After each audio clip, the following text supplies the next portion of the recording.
Derpa derpa.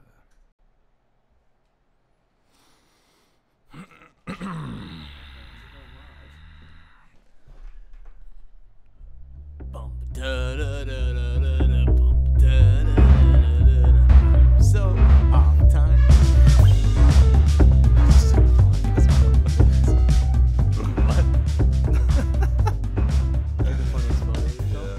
Hey Grant. Hey Grant, we're live. All right, we out here, dude. we out here in these streets. We out here. Actually, I went outside once today. Really? I did. Once? What? That's a lie. Went outside twice. There you go. To do I went what? out once. I went out for a run. Did you water the lawn? Wait, that's another lie. I was outside 4 times. All right, forget what I was saying. It's been a long day, but I was outside 4 times over the past 12 hours. You know, that's a lot, Grant. That kind of goes in line with what we're talking about today in terms of going outside and what kids that's do. True. Huh? Yeah. All right. Quick segue. Yeah. Anyway, welcome back to 20-somethings. Podcast. We are doing a Layovers episode about social media right now. The tentative title is The Good, The Bad, The Evil. And as we kind of talk about it, you know, before the podcast started, the good is kind of small. There's not a lot of good there. Well, here's the thing. I don't want to come out fighting and dismissing all good with social media, because I think that a lot of the bad is just misuse. But if you use it properly and you use it in a restrictive manner, like in a constrained way, and it doesn't consume your life, but you use it as a tool rather than it using you, right, then it's highly productive. I saw a quote the other day that was like, you know, my social media portrays what I do, not who I am. And if you kind of look at it in that way, if it becomes who you are, then it's like it's so overbearing. You know, there's so much pressure with it. But if it's just like what you do, it's like, oh yeah, I do this, and like whether you like it or not, you know, that's just what I do. It's not who I am. Well, that's like the doesn't portray my personality. Right. It just portrays what I do for a living or a hobby or whatever. You know, whatever you use it for. But I think we should start like kind of with the back history of social media and how it has really affected us. Well, maybe just like in our own experience, right, growing up, because we're not experts. That's all we can talk about is our own experience. Of course, but we kind of grew up as social media was becoming a thing. You know, if you look at the early forms of it with MySpace and shit, that was very much. Well, I was thinking about that when we decided this is what we were going to do the podcast on, and I was thinking about MySpace, because MySpace I did have in middle school, which is that developmental time where people say that social media is now negatively affecting kids. It's because they have it too young. They have it in middle school, and so middle school kids are vicious. It's a horrible time to give them anything with that much power over another. Like anonymous sort of attacks and stuff like that. Horrible idea. Terrible. So I was thinking, wait a second, but we had MySpace, but I don't think MySpace was as provocative or as easily accessed because it wasn't on a smartphone. And so I think that makes a huge difference. Yeah, because you got MySpace, home from school. Because exactly, you got home from school, and I didn't even have like regular Wi-Fi until like 7th or 8th grade. We still had like dial-up. Right. So, and we had one computer until I was in 8th grade. I got a laptop. So it is still different. MySpace, I don't think is comparable because you don't have the access of it's like in your pocket or it's on your wrist. Or it's not as easily accessible as these new social medias. And I think that makes a huge difference. You can be on social media. I just got an app that tells me how much I'm looking. And you can do this on your phone. The phone does that too. Yeah, the phone will tell you how long you're looking at each app. How many hours a week are you on your phone on average? It's skewed because I do a lot of my work through my phone. So I do a lot of emails and stuff like that. That's true. You know, a lot of it is actually through that now. But it breaks it down for you. You can see how much time you're spending on each thing, can't you? I haven't looked at that. Can. I'm I think sure I can do it right now. I'm sure mine is. It's probably pretty ridiculous. I don't know where my phone is. Dude. How much time do you spend on social media? It says this can't be right. It's probably right. Unlock to view most. G-Cruz a social media fiend. This can't be right, dude. I mean, it's probably right. All right, hold on. But think about with MySpace. Dude, it's saying that I spent 3 hours and 48 minutes on my phone today. As I was coming home from jiu-jitsu class earlier, it but you literally know what? told me that I was on for 3 hours and 30 minutes. I wonder if it's factoring into that when I'm just listening to something. No, it's a lot of it is screen time. It's screen time. Really? Or at least that's what the app that I think the app is called Clarity. I think that's the one that I have. But it tells you how many times you pick up your phone. It does break it down for you. Okay. It tells you how many times you pick up your phone. So mine today, I picked up my phone 60 times today. Pickups, 60. Not 224. Pickups? Yeah. Holy crap. That's crazy. Dude, that's nuts. No, I think but that's you know also what? just No. looking at the screen. Dude, look. It's got to be because I run with my phone in my pocket. So maybe like the jerking of it's picking up. There's no way I picked up my phone 224 times. I mean, that's an insane amount. It's because you can see it spiking on the graph when I went for a run. Okay. So it's got to be like when I jog, it's going up and down, and it's factoring it up. Maybe that might be it. Yeah. But to break down my usage, this is kind of interesting. It says an hour and 10 minutes on messages. Fair enough. Yeah. An hour and 5 minutes on Instagram. So that's pissing away time. Yep. 90 minutes on the drive, which is usually I'm doing something. 6 minutes for news. The rest are just small. So it's Instagram and messages. Yeah. So it's communicating with people and scrolling through my fucking Instagram. That makes sense. That's it. Makes sense. You know? Getting back to MySpace, though, one thing with MySpace that I think may have leaked into newer forms of social media, though it's not present in these new forms, but it kind of set the tone, I guess, is, do you remember MySpace Top Friends? Yeah. You know, and like you would pick and choose, and it's like, oh, today I'm going to put them as my top friend and see how that affects my friendship with them. Well, in that way, it's almost like even more like straightforward. It's blatant. Right, yeah. Yeah. It's like I'm using this to clearly either prop some people up or put some people down in my life, people that I know. Oh, dude, I remember because middle school was a rough time for me. Like, that's because you had a rat tail. Exactly. Well, I was 6th grade. I got rid of my rat tail. Okay, 6th grade. It's an ongoing. When we get T-shirts, maybe we have to have like a little rat tail coming down the back of the T-shirt because we brought it up so many times on the podcast. Have we? Have we talked about it a lot? Yeah, I've had people text me like, "Yo, tell me more about Keith's rat tail." You haven't even told me this. I told you this. No, you haven't. I have told you. I'll tell you who texted me. I don't want to name drop on the podcast, but I'll tell you and I'll remind you because I already told you. Oh, you have told me one person. You said people. Yeah. Well, one people, person, things. Tomato, you know. They're all nouns. Yeah. You know? But I remember like I would get like really upset when like kids that I considered my really good friends. And I wasn't even in like they had. You can make it. You can make like a top 24. Yeah, you can make like 16. You're still not in there. No. They had like celebrities in there. So brutal. Me. Yeah. Oh shoot. Dude, you have to be a major. Imagine if MySpace was still a thing. Like mad kids would have like Lil Yachty in their top 8. Oh god. They'd have like Lil Yachty and like Offset from Migos in their top 8. Ew. They'd be like number 3. And then number 1 would be like their main boy. MySpace was also cool though because you could kind of be creative with it. You know, yeah, like, I spent a lot of time on MySpace trying to figure out how to change my background, and we did music. So dude, I learned a lot about coding, advertising myself. Oh well, yeah, that too. And coding, but advertising myself like as a musician, and I sort of like got my reins in social media through MySpace because I had a music MySpace. Yeah. And so same. The music MySpace was pretty persistent through high school actually. Really? It pretty much died like junior or senior year of high school. Are you sure? Yeah. Yeah, because I recorded my first EP when I was a junior and it was on MySpace. You sure? Because I know for a fact that for some reason it switched over at the end of 8th grade. So what was that? That was like 2007, it switched, 2008. But people still used MySpace. They just didn't use it as frequently. And they didn't use it as like a social platform. And what you would do is you would like, so people weren't using MySpace, but you'd share your MySpace music on Facebook. Okay. It was still like the go-to place to listen to music because Spotify wasn't a thing yet. True. So true. There was no like streaming. So at least for music, at least it was. I was still going hard, dude.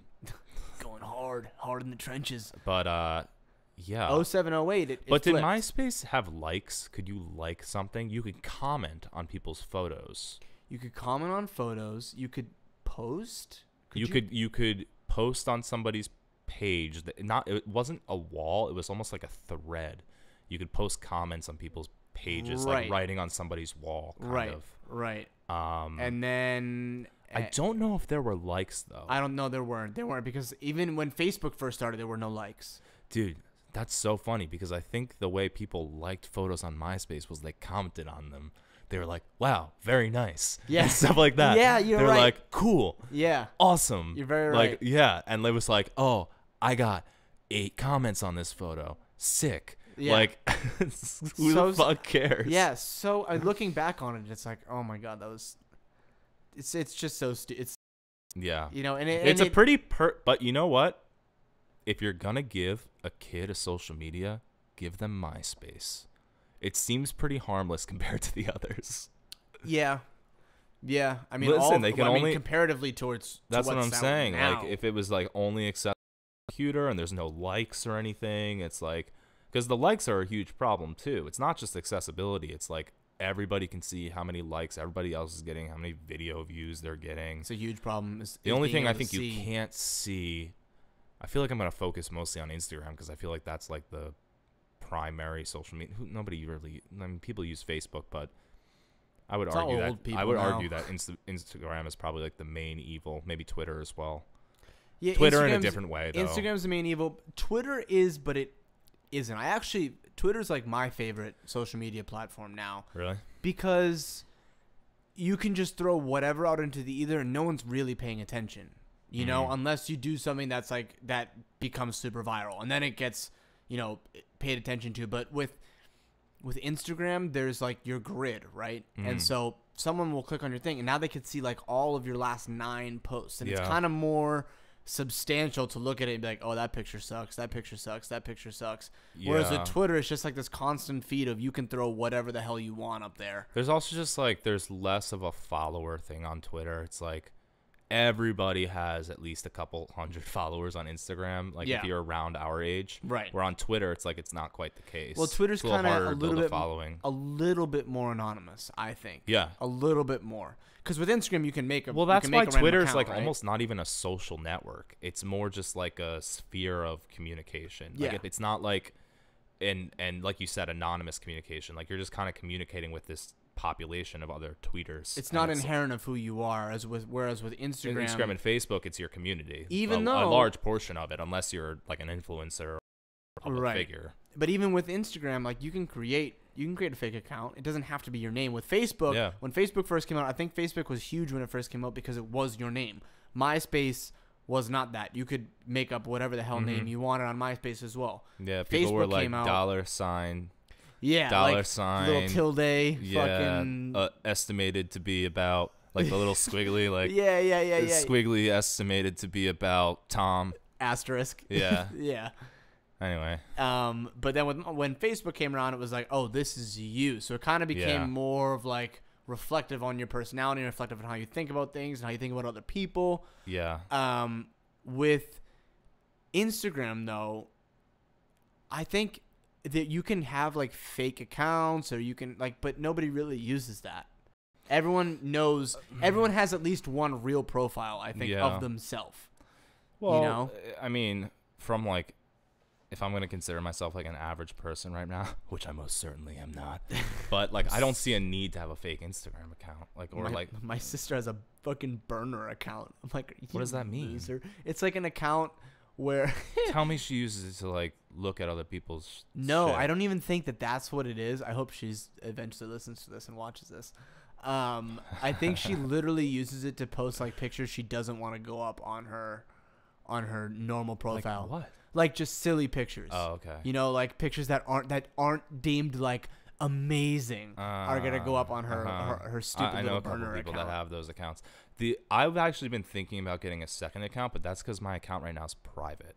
Well, yeah, but it's a private. whole different. But I was just gonna say, like, because you were saying, like, oh, Instagram, everybody can go on your page and they can scroll down, they can see like, if they really wanted to. I mean, up until a couple months ago, I deleted a ton of shit off Instagram. I had like thousands of posts. Oh, me too. And I have like none now because I just went back because I was like, for that reason, I was like, wow, people can go on my Instagram and like learn my life since I've had an Instagram. Yeah, they know when I broke up with girlfriends. Right, they know when they see who I've dated. Yep. They could map it out. They could give a presentation on my life they could for the literally past write 4 a years. book about my life based off my Instagram. Yeah, they could literally give a timeline, and I was like, all right, none of that. Yeah, I'm gonna. I didn't delete them. I archive them. You can archive them. Well, that's what I really like, is because there's some stuff back there that I'm like, oh, that's a they're nice picture. photos. I'm like, wow, this is really silly. Let me get rid of this, but it's funny, so I'm gonna archive it. Right. But I did that. The I got nice rid of, like, thing. hundreds of pictures. Yeah, me too. Yeah. But I was gonna say, when making it private, there's a huge downside when you're trying to do what we do, which is like, okay, we have a podcast. I want to be able to like hashtag things and show up on people's Finder and people will see my posts. That sucks. I release a new song. I post a poem. Something that I want attention for, right? Right. Or just like I'm advertising the content that we produce. I can't do that with a private account, really. Right. I don't know how it works because I still get random likes, which is weird. Whatever. That is weird. But what I do like about it is I know nobody new that's not already following me is looking at my shit. Like, it's almost like you never really know. Unless it's your story where you can scroll and you can see who's looking at it, you never really know who's looking at your profile if it's public. Like, you never really know. Yeah. That's a little strange. That's why I like being private, because it's like I have like 3,700 followers, and only those 3,700 people can see my stuff. Dude, yeah. Put 3,700 people in a room and tell me that's a small number. No, but it's not a small number, but it's not nobody obscure necessarily. Yeah. Right? It's nobody that hasn't been seeing my stuff for the past few years. See, but I don't see a problem with. I don't have a problem with that. Like, I don't have a problem with random people looking at my. In fact, I welcome. Well, I mean, like, I welcome random people looking at my stuff. I think that's good because especially doing what we're trying to do. Like, I'm trying to become an actor. You do your music. Fair.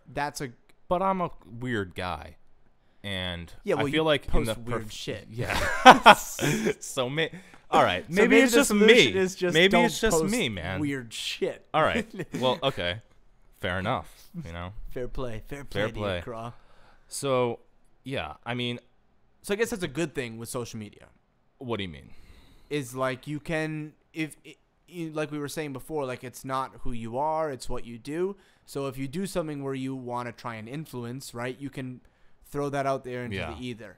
Yeah. But it's a really fucking fine line.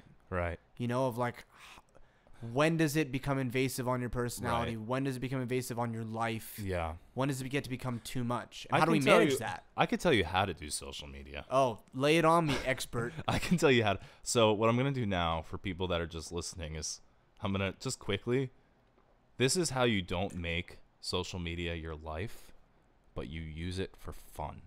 Okay. You post photos of yourself. I took a selfie the other day because I just got a new tattoo. I posted it. You posted with the caption, spent like 37 minutes trying to take this casual ass photo of myself. Yeah, you make deal with it. You make the comment or the caption as silly as possible. The one I posted, yes. Stay calm, in quotes. Stay calm. Listen to 20 Somethings podcast and stick a boulder up your ass. Gandhi. Yeah. I remember that one. So iconic. Yeah. So if you want to do social media properly, do that. Just be silly. I mean, that's kind of in a way, yeah. Don't take it so seriously. Well, because the thing I like about that is like I'm posting a serious photo, but then I'm like reflecting on this, and I'm like, what the fuck am I doing? Right, like I'm posting on the silliness of I'm posting whole a photo of my face. Like nobody wants to see my face, or just like anything in general. Like nobody really gives a fuck about what you're posting. So I might as well write something silly because it's all so meaningless, you know? Yeah. And you have to accept that. And I feel like a lot of people don't, and that's the problem. That's what we've been talking about. It's like, what was the quote you said before? I don't want to. It's social media. Oh, now I'm going to forget it. No, it's that you want it to be what you do and not who you are. Right. And it's like, that's kind of what I do. You know, like a weird guy. And you know what I started doing too is I post way less photos of like my relationship or my family. Me too. I don't post that stuff anymore, and sometimes I'm tempted to. Like sometimes like I'll want to post something about like my. Well, why don't you do that? Because I don't. It's not necessary. I look at social media much more recently. In fact, pretty much since we started this podcast, and I started doing my Fight Companion live stream and stuff like that. I've looked at it much more as like a business, almost a personal brand, right?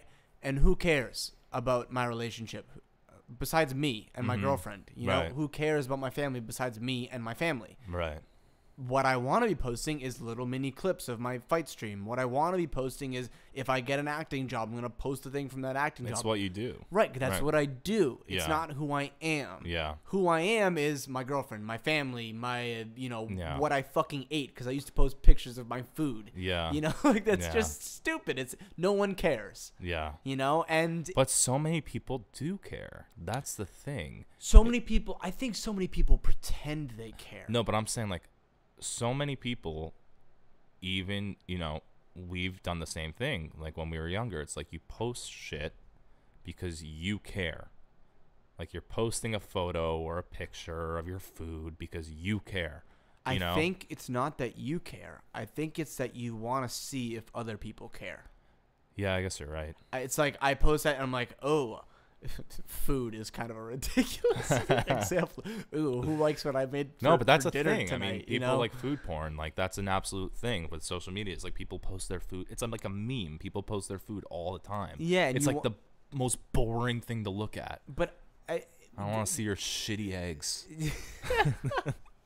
But going off that though, like then people will post something of their steak that they just made, and then they'll like refresh and refresh and refresh and refresh and see if like, oh, they liked it. Oh, they liked. It's like, what?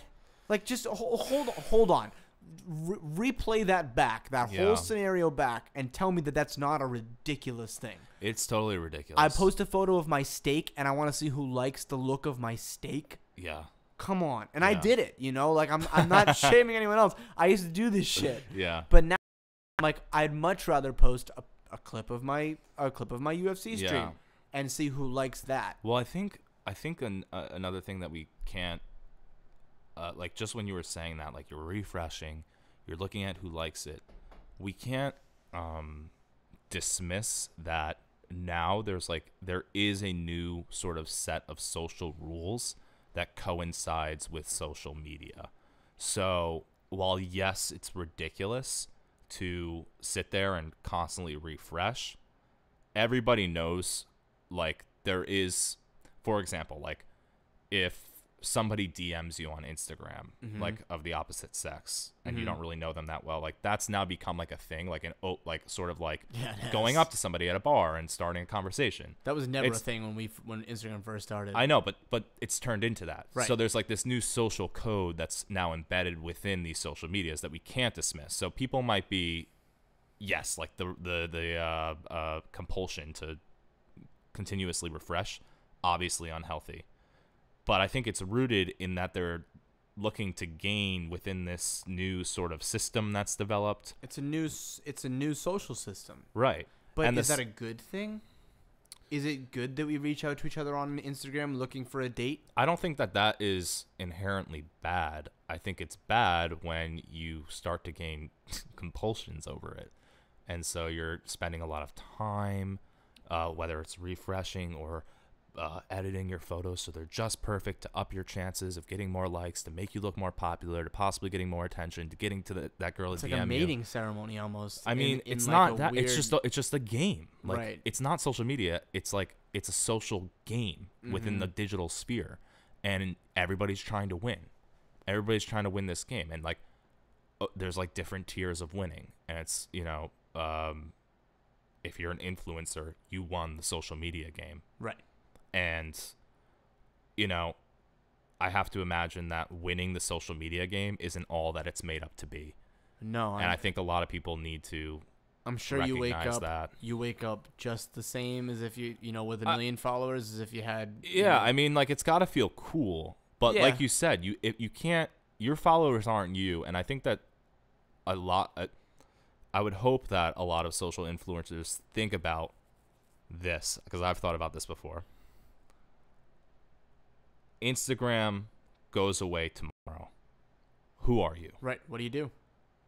You like I see a lot of models, both male and female models, and they have like 100,000 followers to it. Not crazy, but like clearly they're like dedicating a lot of time to like establishing their presence on social media. Their job. And it's like, this goes away tomorrow. Who are you? Mm-hmm. And maybe that's a question that people even on a smaller scale need to ask themselves. Mm-hmm. It's like, who are you without social media? Who are you not on your Instagram? Turn off the devices. Who, like, to be completely honest, I would imagine a lot of people feel really uncomfortable sitting there without their device within a 3-foot radius of their hand. It'd be a fun little personal challenge, wouldn't it? Yeah. You know, to just kind of put away the Instagram for a month or two. Well, yeah. I mean, what's really terrifying is I could do that. I could put away the Instagram. But I could do it. Are you gonna say that you aren't gonna get social anxiety over it? Because I feel like it's inherent almost. Well, I was just going to say, I don't think I could do all social media. I think I would need to keep my Facebook or something solely for business purposes and for people to contact me. Mm-hmm. Scary. So that's a weird thing to think about, because I was just going to say, I could get rid of my Instagram, but I can't get rid of my phone. I literally can't get rid of my phone. Right. Because then I would probably get fired. Right. I need my phone to do my job. Right. All of my jobs. I saw a quote from Elon Musk. I think it was yesterday that I saw it. And he goes, I don't think people realize it, but we're already cyborgs. Yeah. Yeah. Yeah. I've heard him say this. Yeah. We're already there.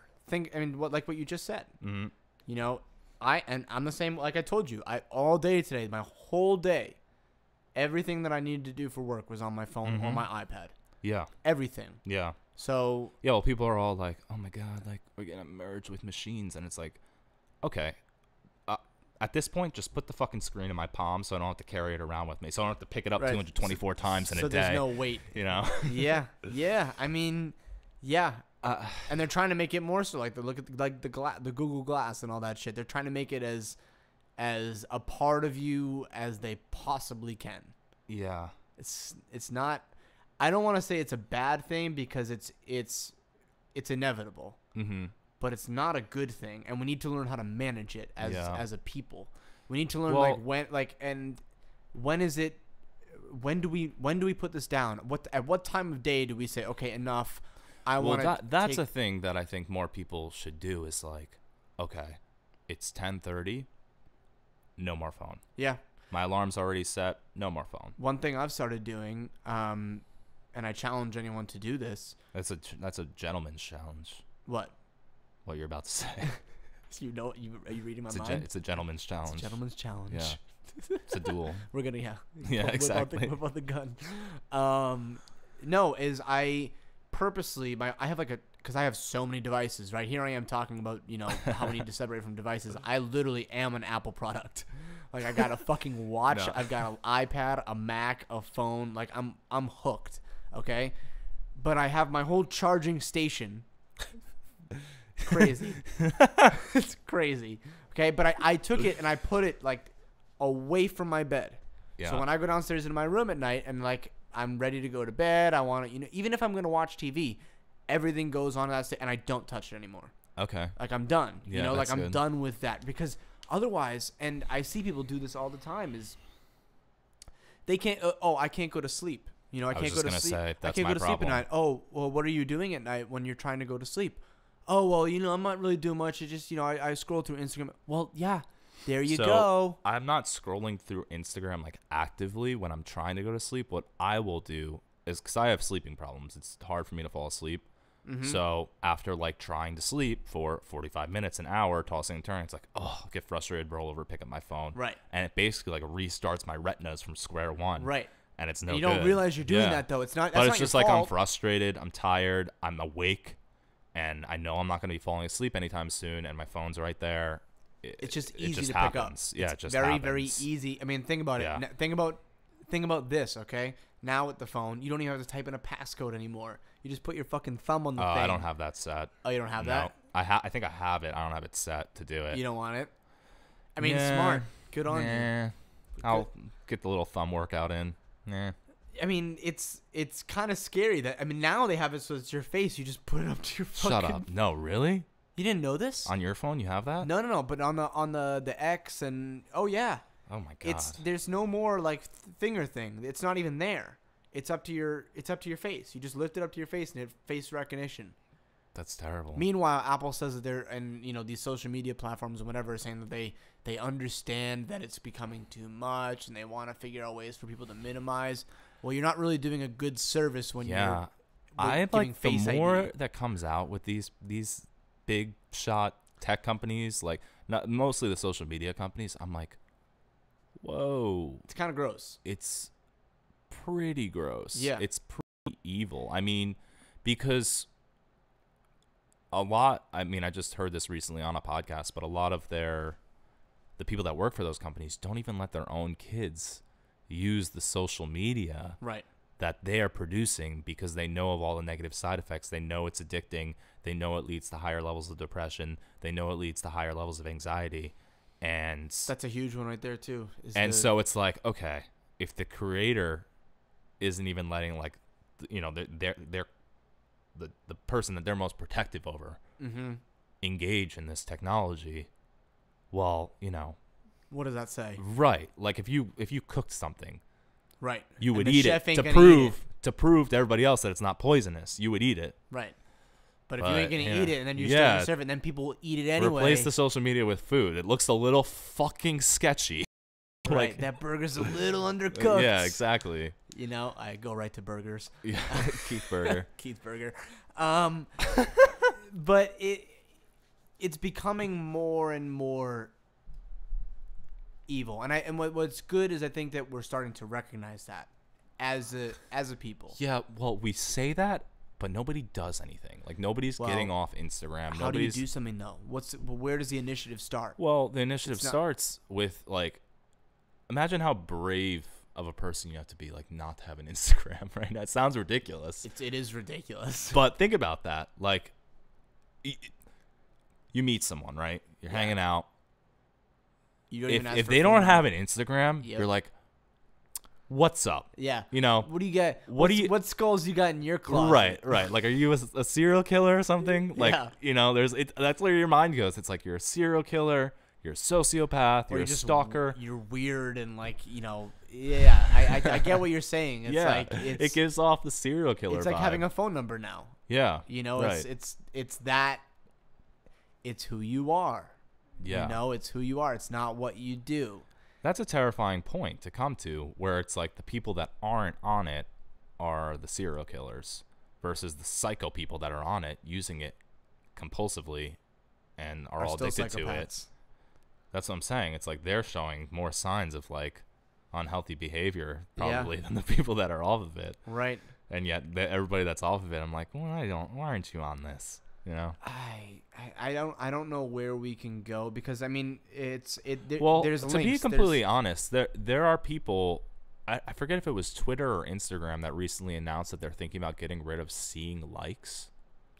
I think we talked about this a while back, and I had mentioned that I would love for that to be a thing. Are they really doing that?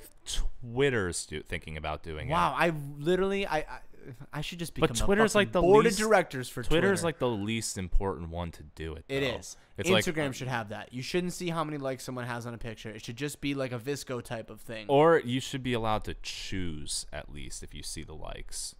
Like at a bare minimum, you should be allowed to choose. Yeah, but then people are gonna want to show. But then you still have, of course, influencers are gonna show how many, and that's still the standard. Well, that's the thing. It's like it's a business. It almost becomes worse.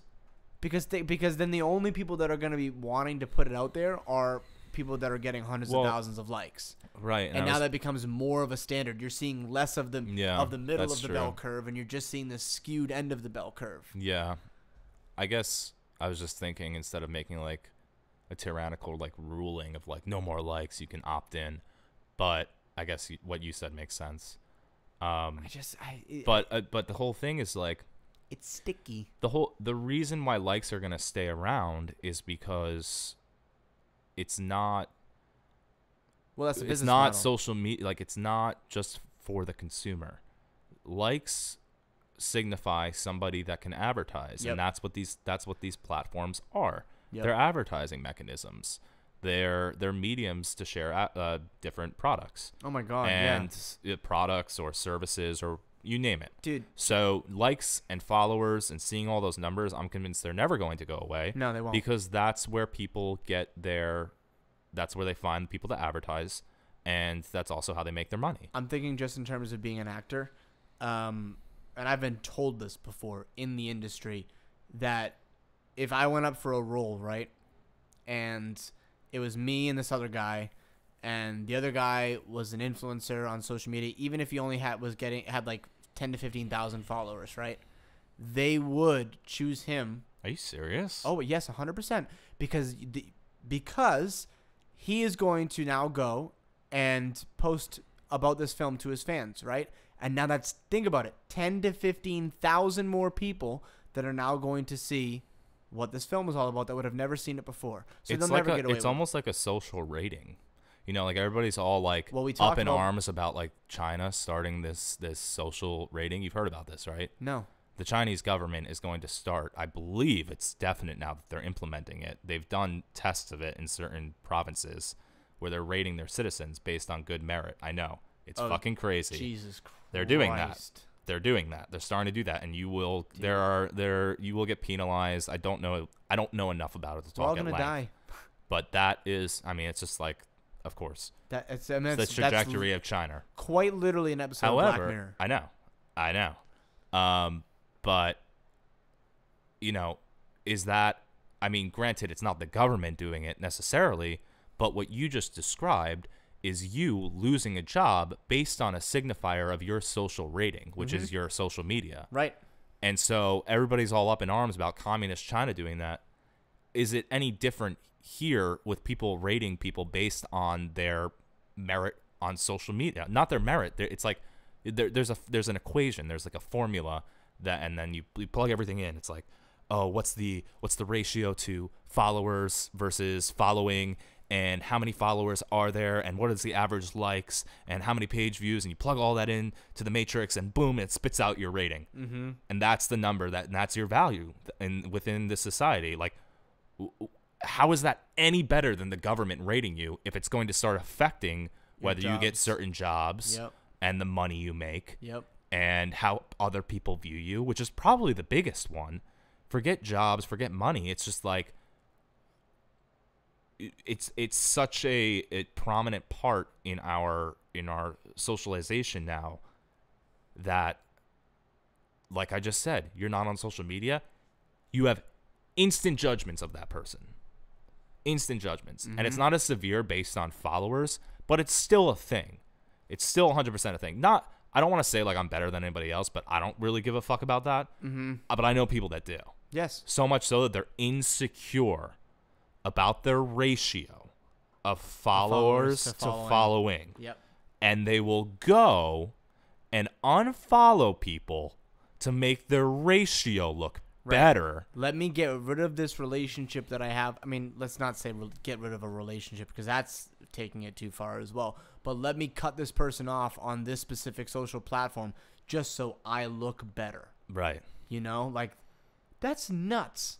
It's just crazy. Well, I just feel bad that they feel like they have to do that, because they're clearly feeling some sort of extrinsic pressure to, you know, everyone's becoming their own personal brand, right? And now everyone, whether you like it or not, if you're on a social media, you are your personal business. Yeah. You know, and whether you work for a company or if you don't, you are representing something that is higher than you, whether it is you or not. It's higher than you. Going back to my Instagram being private, that's another thing I like about it, because I feel like it allows me to step outside of that. Actually, not having a public Instagram, I think I'm no longer, except for my followers, who I now have to approve. They can't just follow me; I have to approve them. Yep. They're the only ones that can see my stuff. So they're like those whatever number of people are the only ones that can like rate me. Everything else is private. Although I think people can still see like how many people are following me. You know what's interesting too? I'm just thinking of this now in terms of jobs and everything, is we've gotten to a point now where because of this, we can't separate ourselves from our workplace anymore, or from or from the noise of other people. Think about like before, let's just go to the 90s, right? You go to work and you're socializing at work. You have an apple at lunch with someone, whatever. Apple at lunch? Well, why not, right? Let's be healthy. Back in the 90s. Let's be healthy. Back in the 90s, things were simpler back then. Listen, you go to lunch, you have an apple. There were some closet vegans back in the 90s, okay? They ate apples. But no, like, and then you leave and you go home and you spend time with your family. Like, let's say you're a parent, whatever, you got your kids, but that's what you do, right? And that literally is your life. Yeah. Like you make a good enough money to go to the movies with some friends on the weekend, and that's your life. Yeah. Now, think about someone that you go to your job. You are posting on Instagram at your job for other people to look at that aren't at your job. You're at your job socializing with people at your job as well. Then you go home and then you're posting some more so other people can look at it again. Yeah. And then you're playing video games with fucking 50 people online and they're all looking at you too. Oh, what's your Instagram? Oh, here's my Instagram. Now those people are looking. You are constantly enveloped in this noise of people that you can't escape anymore. Yeah. It's unless you make it private, right? It's impossible to escape. Yeah. And I don't think we fully understand how that is going to affect us and how overbearing that is. Yeah, I don't think so either. I think that we're starting to see what it does. Yeah. And it's overwhelming. Yeah. And I actually think the connectivity connectivity doesn't equate to, what's the word I'm searching for? It doesn't equate to a positive relationship. I don't know what word I could use to substitute for that, but so like even though you're connected to somebody, it doesn't mean you're positively related to them. Right. And we're seeing that a lot right now. And I think it's because there's just it's difficult for me to talk about because I don't want to say that more connectivity is inherently bad. But I don't know. I don't know if it's bad or good because there's obviously lots of good that comes from everybody being as connected as they are right now. Yeah, but I think about it like the open information. So because everybody's connected, all of these specialists and voices can share their thoughts and their research on and people and everybody, but there's a flip side of a coin to everything, right? So people that aren't doing good research and that are sharing negative thoughts are also sharing them. So it's like it exists in a paradox, connectivity. Like it seems like connectivity, like for every inch of good that comes from it, you're gonna get an inch of bad. Okay, so see, that's why I like Twitter, right? Is because Twitter is I follow a lot of researchers and stuff like that on Twitter, and I read their articles, and I really enjoy doing that. And it's very also easy to nitpick and find who's spewing bullshit and who's not on Twitter because everyone's fact checking on Twitter. Yeah. And it's just this constant thread of like, oh no, this was wrong, that article doesn't make sense. Try this article, and I think that's why I think Twitter is the most ideal version of a social platform. You know what's actually pretty good at that too? Reddit. Reddit is a very good one. Yeah. Reddit is a very, very good one. It's weird. It's like a text. Community or something. Well, it's just text. Yeah, that's true. It's not just text. Yeah. But for the most part. For the most part, it's a text-based system. Yeah, like you're not going on Twitter to see photos unless you're going to see like nude Instagram pictures of models. Is just let's talk about good versus bad. Right? What good? What honest to God good comes from that platform? Instagram? Yeah. Well, that's the thing. I don't want to say it brings no good. It's like created an entirely new industry. Sure. So there are people that have jobs because of it. What I was thinking about throughout this conversation was maybe for some people it helps boost their self-esteem. Like maybe for some people they've had. I think that's fake though. I think that's a fake boost. Self-esteem. It's not fake. Whether it's sustainable or not is up for debate. Well, I think that's a better way to put it. Yeah. I don't think it's fake though. And so it's a false, I think, in my opinion, it's a false sense of security. It's a false sense of, oh, wow, people like me. But I mean, do you know how many times I've seen people on the train scroll through Instagram like. But there are other things I know people that get so happy when they see like a photo of a cute cat on Instagram. Sure. And like short little video of like puppies that are sledding down a hill. And it's like so that's like that's like a Tumblr though, right? That's like what Tumblr was used for back in the day. Yeah, back in the day. Yeah, right. Yeah, back in 07.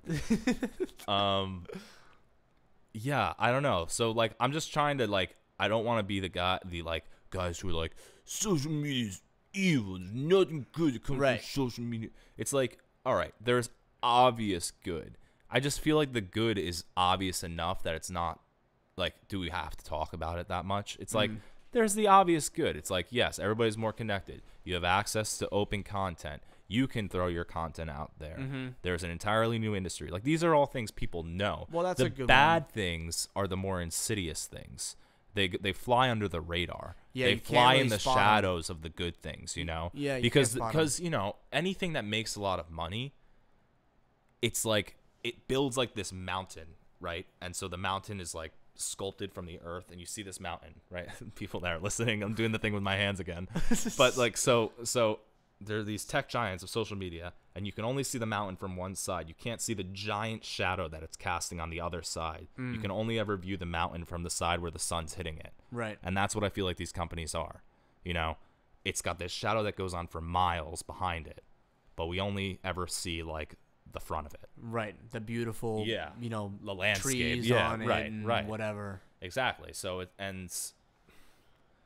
So that's why, because I feel like some people might listen to this and be like, oh, these guys are just, you know, because I know people that have been really successful on social media, and they might listen to this and they might be like, this is ridiculous. Like, I've had so much success. Like, social media is a blessing. Right. And it's like, yeah, fair play. Fair enough. Fair play. I think that it is in some capacity. Yeah, you're right. But just as much as, you know. But you know what? And I'll play devil's advocate on that. It's because they use it for what they do. I thought maybe not though, because you have influencers that literally post everything about their life on Instagram. But I was gonna say, but you know what? That is what they do, because they make their livelihood doing that. Right.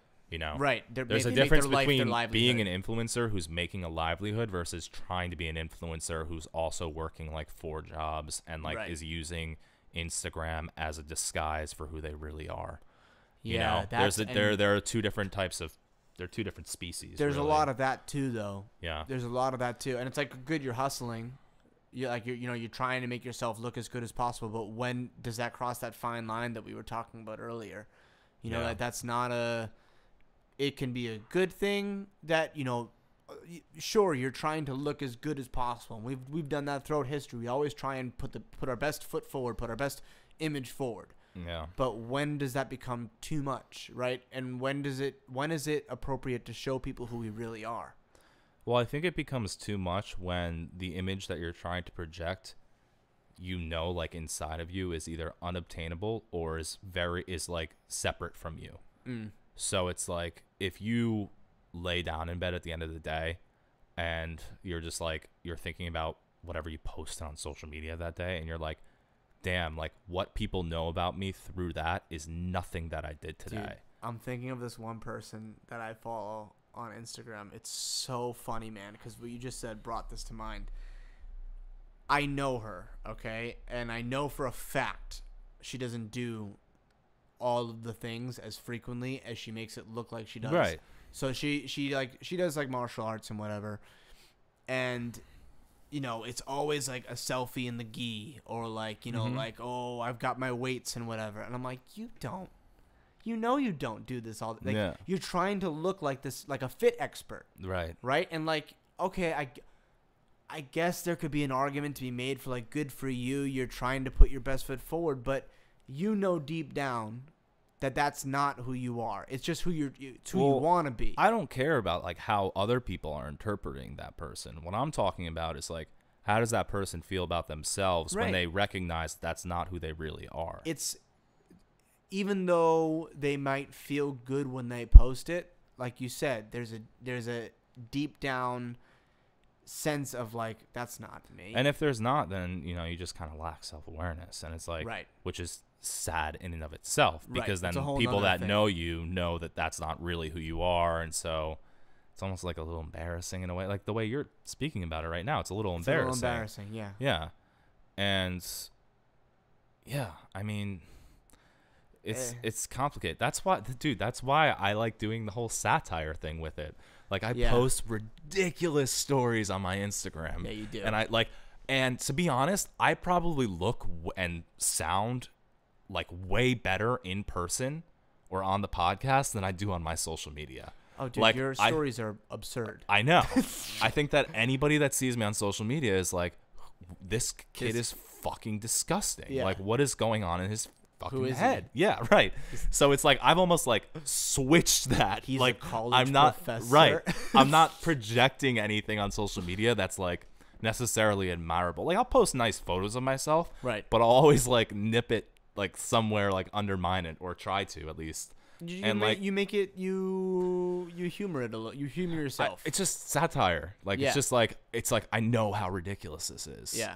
And so see, I don't do that. I like that, and I always like when people do that on social media. But I'm not a fucking funny person, so I don't do that shit. But like, I think there's two different ways that are.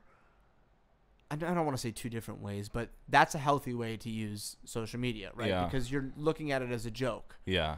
And I think that the other healthy way is to use it as a job and not as who you are. That's what I was just going to say, because I don't want to go ahead and like have somebody go like fact check my Instagram. You will find things that are like serious advertisements for this podcast and like for something I'm doing, like music or something. Like, I just posted like a video clip today of a song I was working on. So it's not like I'm just posting straight like satirical bullshit. Right. I am posting serious stuff, but the serious stuff I'm posting is because like I want eyes on it. That it not like not like I want the ego boost. It's like I want to share this. Right. I'm creating a piece of art, and I want to, right. It's the same thing with my live stream. I post little clips of my UFC stream, and it's not because I sound cool. A lot of the clips that I post in my stream, I sound like a fucking same idiot. thing with the podcast. Like, yeah, it's like we sound like idiots half the time, but it's because it's what we do. We sound like idiots. You know? I mean, but it's like you said, like, you sort of have to subscribe to that whole like putting on something to a certain extent. What do you mean when you're posting it? Like, I'm thinking about not our personal Instagrams, but I guess this might be a little different because it's the podcast Instagram. Mm-hmm. We'll post like some of the best quotes from the podcast, which like might not necessarily be like us being like Keith Berger and like saying stupid shit like that. We'll post like so we bring people in to think like, oh, these are the types of conversations that are happening over here. Right. It's not the entire time. It's usually like a lot of 30 minutes of like interesting talk, and what? No, I mean, it's fine. But it's not all as engaging as those quotes. Those are the best of the best. Right. But in that case, we are trying to sell something. You're we're not trying to sell ourselves necessarily. We're trying to sell the thing that we're creating. Right. And the thing that its purpose for being created is to have people come and listen to it. So it's different than just like a personal Instagram account. Yeah. I mean, why are people, especially people that aren't in the entertainment industry? But what's interesting is what you said before is like everybody, or what we were both saying before is like the whole merit system. It's sort of like everyone has now come into that industry in a way because of these platforms. It's like, that's what I'm saying, is everyone, whether you like it or not, if you're on this platform, you have a personal brand. You are a business. Exactly. That's what I was saying. It's like, you can understand it's justified if you're a public figure. So if you're a musician, or you're an actor, or you host a show, or you have a podcast, or you do this, and you are in the public, and what you are trying to do, or what you do, requires people's eyes, ears, mouths talking about you. You need to be the focus to some extent. Right. What's odd is that people that don't do that still have the same issues with social media. You know what I'm saying? So, I do know what you're saying, and you're right. I'm saying, like, there are people that are, I don't know. that work for banks. Right. Although, I don't know. My brother's an accountant. My older brother's an accountant. He's not very active on social media at all. Yeah, but he's also from a little bit of an older generation. That's true. He's even older than us. Yeah, he's older than he's like 2 years older than us. Yeah, and it sounds like a minuscule difference, but it is a difference. In the time range that social media came about, it's a huge difference because that means he wasn't on Facebook till almost the end of high school. Right. So that's like huge. 18 years old. That's huge. Yeah. You're going through most of your high school career. You see it with that age group. Like you know people that you went to high school with that were seniors while you were sophomore, right? Oh, yeah. It's an actual thing. They're not on social media like once a month. much. They post like once a month. Yeah. Meanwhile, and then you go 2 years younger than us, and they all have like 4,000 likes on every photo. That's a crazy thing. And that's very real. Yeah. Kids, and the picture can be ridiculous. Yeah. But they have like 300 to 400 likes. Yeah. Minimum. Well, I remember I went on a date with this girl one time, and she was telling me about her brother. They went on vacation somewhere. They went out of the country. I think they went to Mexico.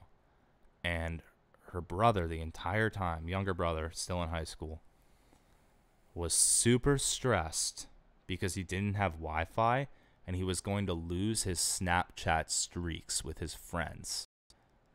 You know what those are? I didn't know what they were. I had to have her explain them. Isn't this Old motherfucker. Like a best friend what was thing? that? What Snapchat streaks? I had to have her explain. I was like, excuse me?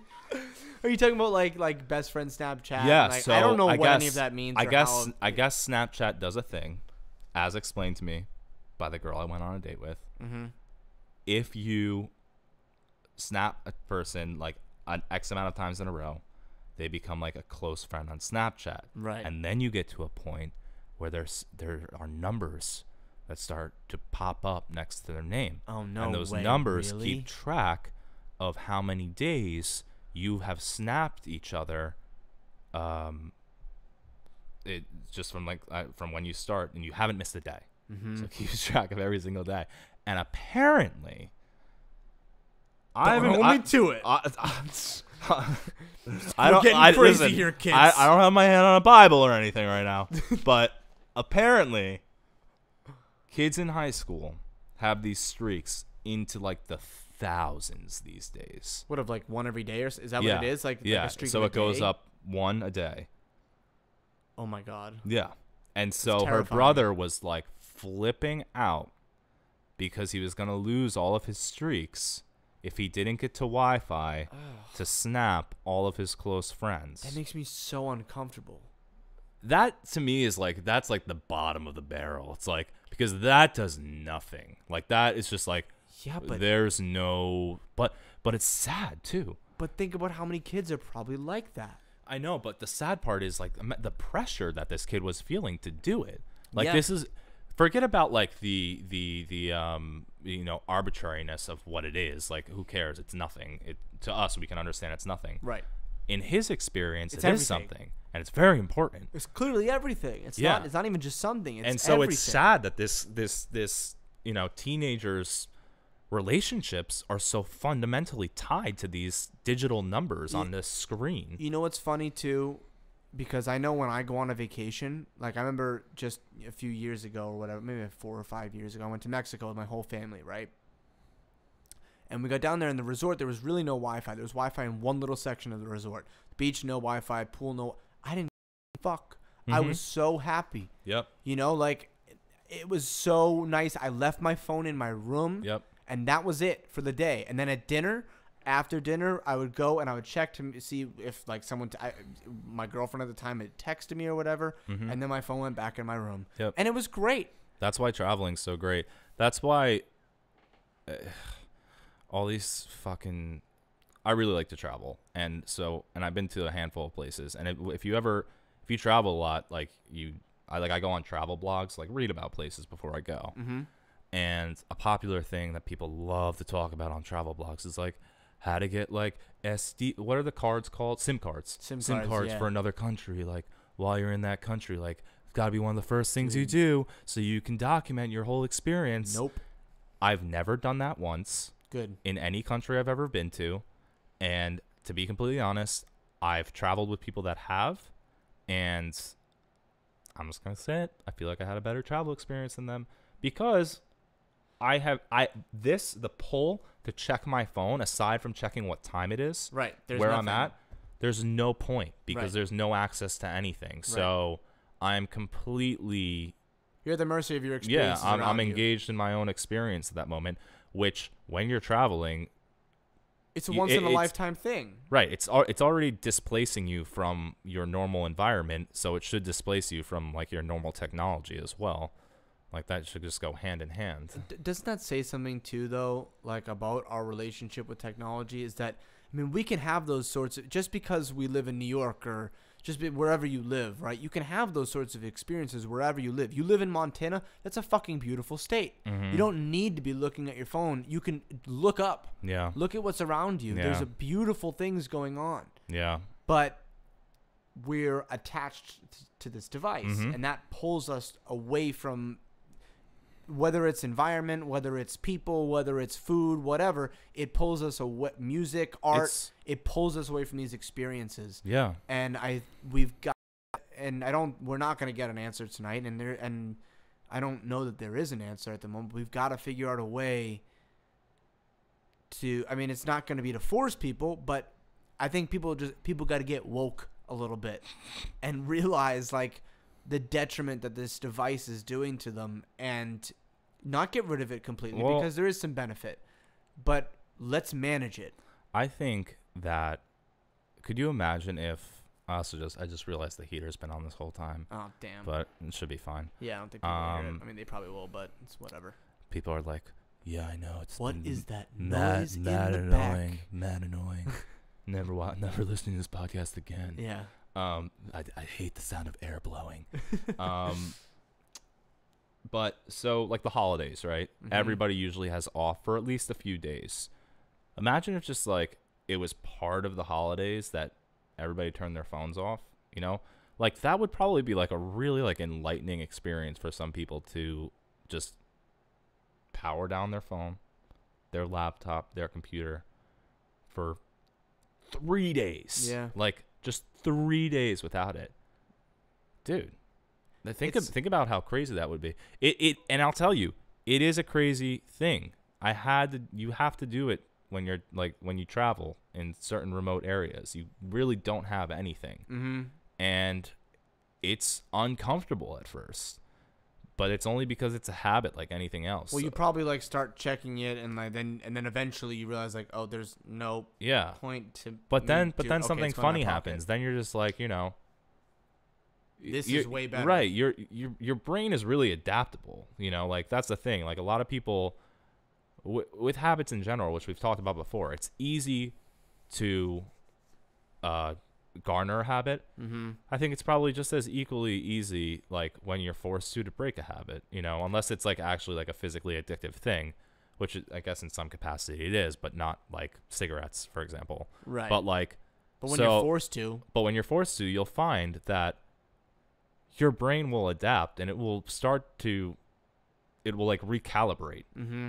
And it's like, oh, I'm looking out the window on the bus I'm on, and I'm paying attention to every little detail. Because your brain likes to focus on things. I think that's the problem. It's like your brain likes to have, like, a focal point at all times. And it's it's just easy to have this device be the focal point. Well, and go ahead. Once that's gone, you realize that this is not an indisposable focal point. You can get rid of it. Yeah. And you'll find that there are substitutions that shouldn't be even deemed substitutions. There are beautiful things to focus on. They should be the primaries. Pretty much every second of every day. Yep. It could be the taste of coffee in the morning. It can be a sound that you hear in the subway from a street performer. I mean, these are relatively cliche, but, like, it could be, I mean, even like a book, which is like a more primitive piece of technology, but at least it's not a screen. Mm-hmm. You know, there are focal points that are outside of devices, and they're honestly, if you give them the time of day, just as enthralling. You know, I think it's just like we're so used to it. So, and you're right. You're very right. And I'm trying to think of, like, a way. I like this idea of challenging, like, our listeners, and also challenging ourselves at the end of this, right? And I think a good thing for people to do, maybe, I do this with my students all the time. I always challenge them, like, at the end of a class. And a good thing maybe is to, every time you go to pick up your phone, just, I don't want to say not pick it up, because it's too easy for me to say, but look up and find something to focus on. Look up and whatever you're doing at the moment, like, let's say it's the morning, right? And you just said the coffee. A lot of people will sit and have their coffee, and they're looking at their phone, they're looking at the news. Or, like, I don't know, leave your phone in your room till after you have your coffee. I do that in the morning. I do that. I come up here and I write my journal, but my phone stays in my room because I like to have the first. In fact, one of the things that I do, the reason why I put my devices over there is because in the morning I meditate. I'll grab my phone, but it's on airplane mode. I pull it over, I do my meditation, I do my morning journal, and then I'll come upstairs, I'll have my coffee, and maybe I'll turn my phone on. But those first 20 minutes of the day, it's so quiet. My head is so quiet. It's very peaceful. And I think a lot of the reason why people are so exhausted all the time right now and worn out and don't want to do anything and depressed and anxious is because there's just so much shit being bombarded at you all the time. And if you just took those 20 minutes at the beginning of the day, right? Yeah. Challenge, like, don't touch your phone for the first 20 minutes. Come upstairs. If you want to get a newspaper and read the newspaper, read the fucking newspaper. You know, that's fine, whatever. But have your coffee, your tea, whatever you do in the morning. Don't look at your phone for 20 minutes. Yeah. See how that makes you feel. And then maybe it'll start to bleed into other little aspects of your life. Maybe when you're, sitting on the bus, you're not going to want to check your phone because you like how it feels in the morning. Yeah. And maybe it's easier said than done, but. Well, that's, I think people should challenge themselves to do that. I think another thing, but while you were saying that we do have to address is that modern life doesn't help this problem. No. Because you think about it, and it's like most people I know are at work, right? They're at an office job, whatever, but looking they only what? Looking at a screen. Well, they're looking at a screen, but they also only have enough actual work to do for their job to fill about half of their work day. Yeah. So what do they do the rest of the time? Well, there's nothing else to do but to look at their phone. They go on the subway. It's absolutely miserable because the subway is awful. If we could change that environment, maybe it would help people stay off their phones. But it's a pretty depressing environment. So you don't want to look at the depressed, angry, tired people around you. I really do believe that, the population that surrounds you in like a small proximity like that could potentially really affect your mood. An office setting, a subway. Yeah. So what do? You look at your phone again.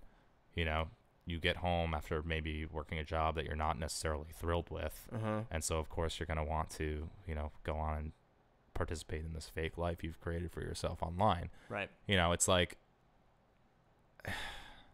not for everybody, but I can see how modern life has sort of created like a perfect storm for this technology to be so intrusive.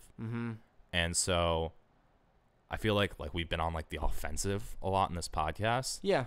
But I also want to acknowledge that I have thought about it, and I understand, it makes sense when you look at things why people are so on their devices all the time.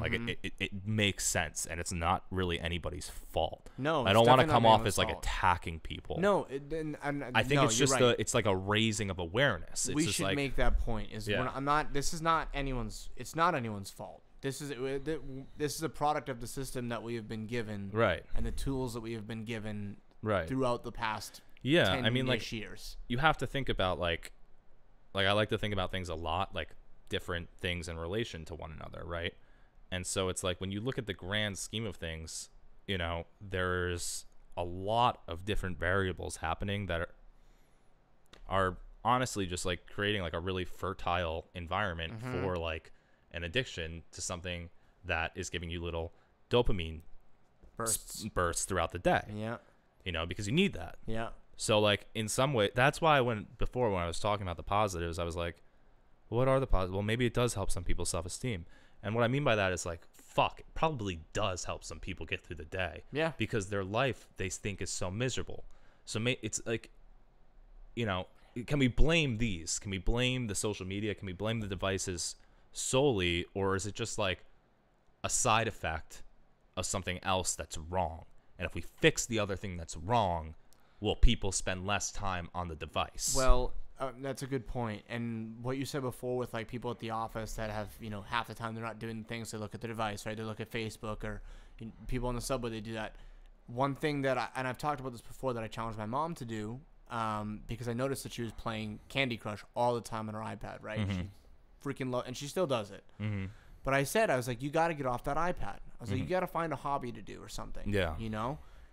What did she do? She then took the next year, and instead of going on her iPad, she knitted me. That's right. A blanket. I have a full blanket, queen size blanket downstairs that my mom knitted me from scratch. And it's like, that's an amazing thing that she did. Yeah.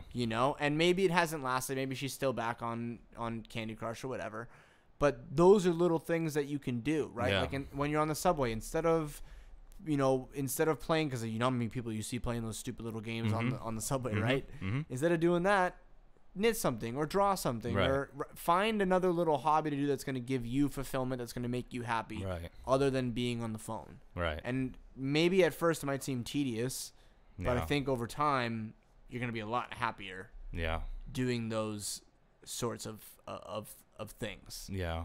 It's a tricky situation we found ourselves in, because you're right, you can't blame people. No.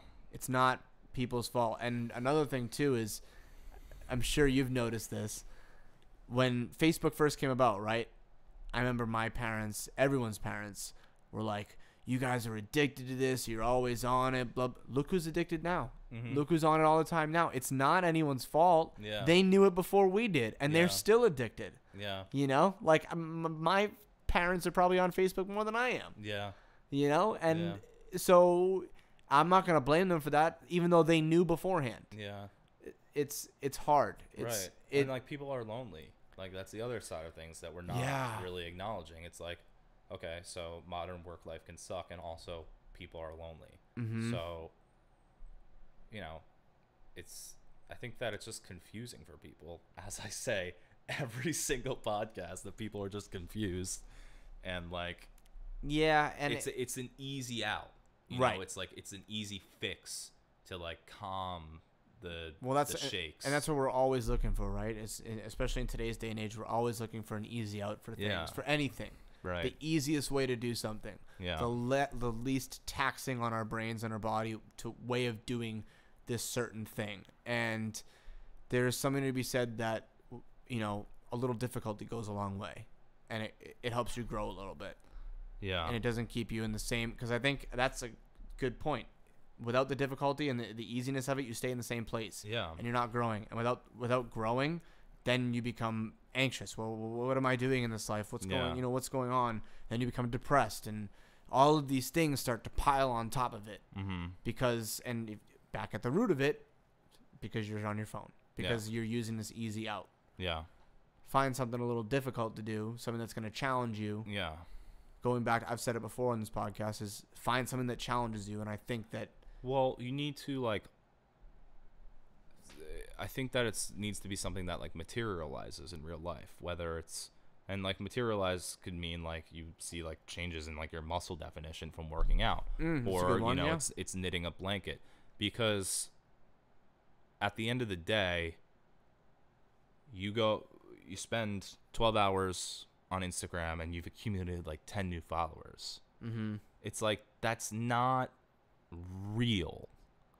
Like, it's not gonna have the same sort of, you can't touch I don't know like the neurology behind it, right? But I can't imagine. It's what I said. We're two idiots talking. I know, about this, but I have to imagine that it's different effects on the brain for sure when you create something like material in the world, like whether it's a sculpture or like a painting or a drawing or a song or like something that exists. Right. It's like that's outside of just like watching. a number go up. It's like the old paradox of like watching your bank account number go up. Yeah. It's like, what is that really anyway? You know, like, can you take that to the grave? Right, exactly. It's like these things are just transient. Like they only exist. Like they're within not the social. They're not real, man. Like money isn't real, man. No, it's the pipe. Yeah, right. It's all a system, man. If you're listening to this, disclaimer: there is no pipe. Grant's not smoking on the podcast. Okay. Yeah, no. No, but it's not real. And like you said at the beginning of the podcast, if this all went away tomorrow, right? What would you do? Dude, if this all went away tomorrow, so many people would have a breakdown. Yes. More than a breakdown, which is like man. Terrifying. Is there anything else that you could take away that, like, water maybe? Right. That so many people would like freak out. Be like, oh my God. Oh my God. I think imagine if you just took away everybody's phone.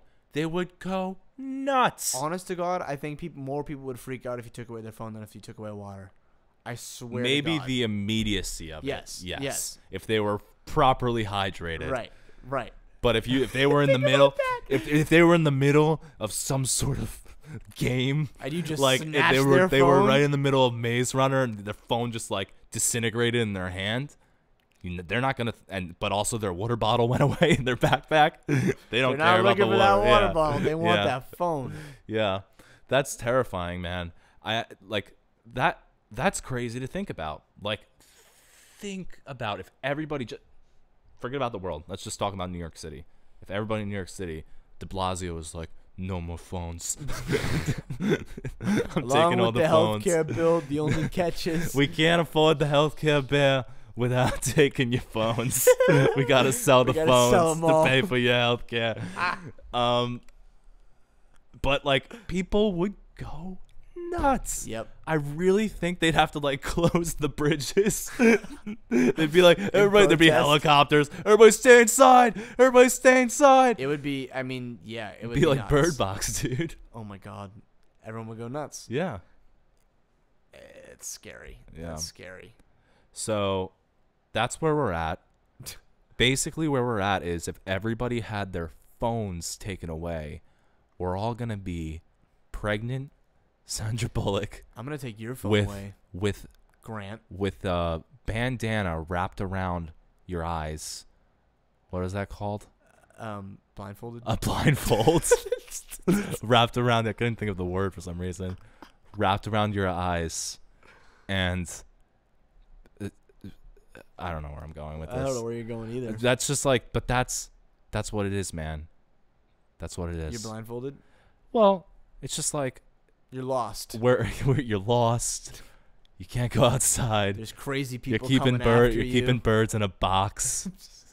You got two kids. You're not naming them. That's what Bird Box actually was. It was they actually just took away everyone's phone. So really what we have to do is take away everybody's phone. And just make sure everyone has a blindfold and we're all good. Give everybody a blindfold. And, Trump, if you're listening. And also a map to the nearest blind school in a forest. Yes. Has to be in a forest. It has to be in a forest. Otherwise, the plot just doesn't make sense. Anyway, spoiler alert. Yeah. Anyway, let us know, I guess, your thoughts on social media and questions, comments, concerns. Concerns. Yeah, please. Let us know on our Instagram account. Yeah. No, but seriously, if you guys are watching this or whatever or listening, shoot us a message over Instagram or comment on one of the videos that we post and let us know how you're going to change your social media habits. Or if you're not. Or tell us why you're not. Yeah. Because I'd be curious. Fuck ourselves. Well, I'd be curious to hear why. Why not? You know? Yeah. Like, seriously. why is it so important? You know, honestly, why is it so important? Why do you think you're so damn important? Yeah. You're nothing. All right. Until next time. This has been an episode of Layovers. You dumb Bye. fucks. Lays down, goes on phone.